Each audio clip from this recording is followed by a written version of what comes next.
naman sa cage dito ay meron tayong 8 puppies to, no? Ha? 6 na lang ba? Hindi ba nabawasan? So ito ay mga anak ng ating Dutch Shepherd. Ito sa likod, oh. Anak yan ni Gordon, galing kay Allen Karamihan. Anak ni Gordon sa isang bitch natin.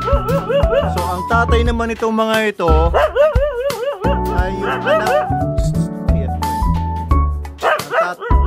Tatay nitong mga ito ay anak naman ni K9 Prince Simon, isang golden retriever, at anak din ng isang German short-haired pointer na si Molly natin. Yeah, ayan, oh. Ang iitim nila, mga brindle, oh. So these puppies are the result of 4 breeds: Dutch Shepherd, Belgian Malinois, German short-haired pointer, and golden retriever. So in-expect ko na maging mahusay na mga aso ito for detection work or tracking or search and rescue. Matitindi itong mga puppies na ito. Ano mga puppies? Ayun, oh.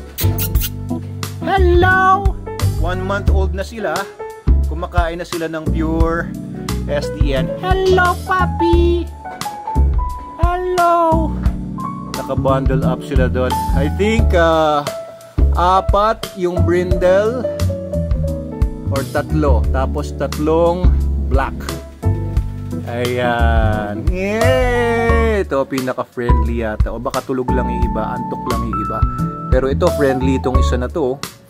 So these puppies can be suitable for families. Depende sa magiging evaluation natin sa kanila. Pagdating nila ng mga 2 months, makikita natin yung mga ugali nila. O ngayon pala makikita yung mga ugali nila. Kung pwede sila rin for protection. Ayun, oh. Ito mukhang black lang siya pero parang ano siya, dark fawn, parang ano siya, sable.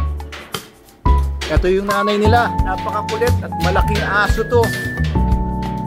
Malaking aso. So yan yung isa sa mga breeding natin ngayon dito sa Manalo K9.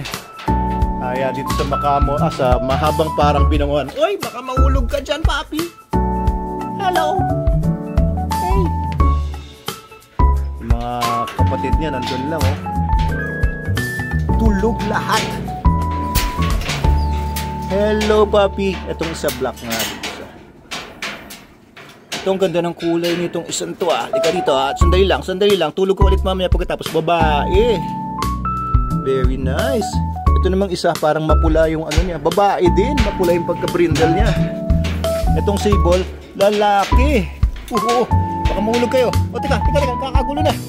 Lumalabas na yung kulit. Lumalabas na yung kulit nila. Kumakahol. Kumalit.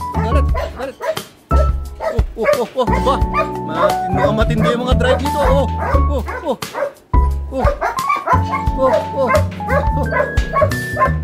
Ito, makulit to. Itong lalaking to. Itong sable. Makulit pala to. Makahul pa. Makulit. Makahul. Uy, baka mahulog kasi kayo dito. Huwag kayo dito sa dulo. Huwag kayo dito.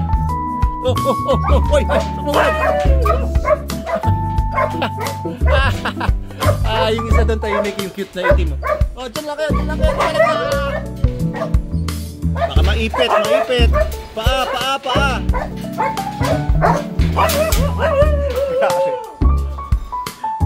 Pasensya ka na, pinaglaro ko yung mga anak mo, ha? O bakit masugat ka sa ilo?